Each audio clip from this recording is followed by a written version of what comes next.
Hello, beautiful minds. I am very happy to present one of my most favorite parable.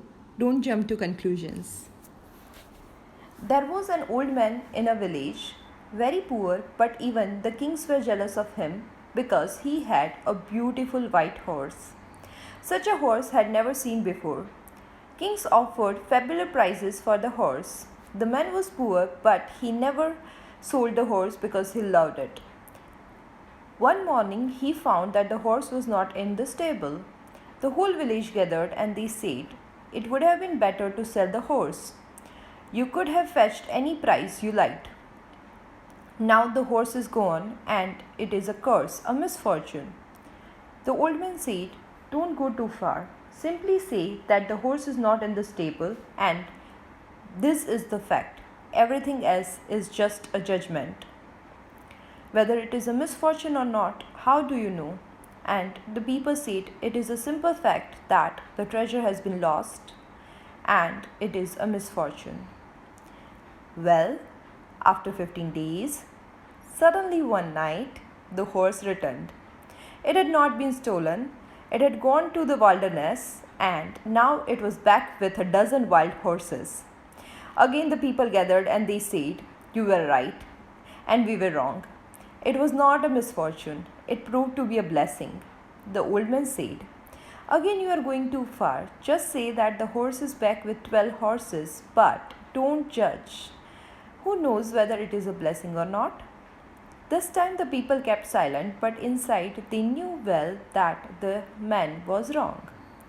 The old man had a young son who started to train the wild horses. Just a week later, he fell off from one of the wild horses and his legs were broken. The people gathered again and they said, "Again you proved right. It was not a blessing. It was a misfortune." The old man said, "You are obsessed with judgment. Don't go that far. Say only that my son has broken his legs, and who knows whether it is a misfortune or a blessing." It happened that after a few weeks the country went to a war and all the young men of the town were forcibly taken to the military.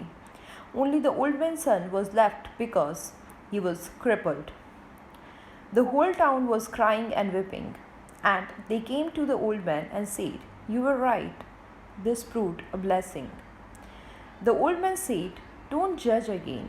Only say this, that your sons have been forced to enter into the army, and my son has not been forced, but nobody knows whether it is a blessing or a misfortune." With small things, you jump to conclusions. I would like to emphasize, with small things, you jump to conclusions. Your conclusions are limited. Your conclusions are limited.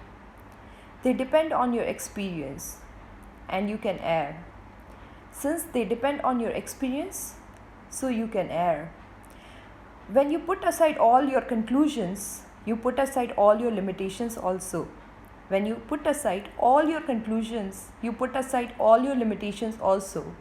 And then you can function out of your unlimited being, and it never errs. And then you can function out of your unlimited being, and it never errs. With best of the wishes, thank you so very much. Thank you.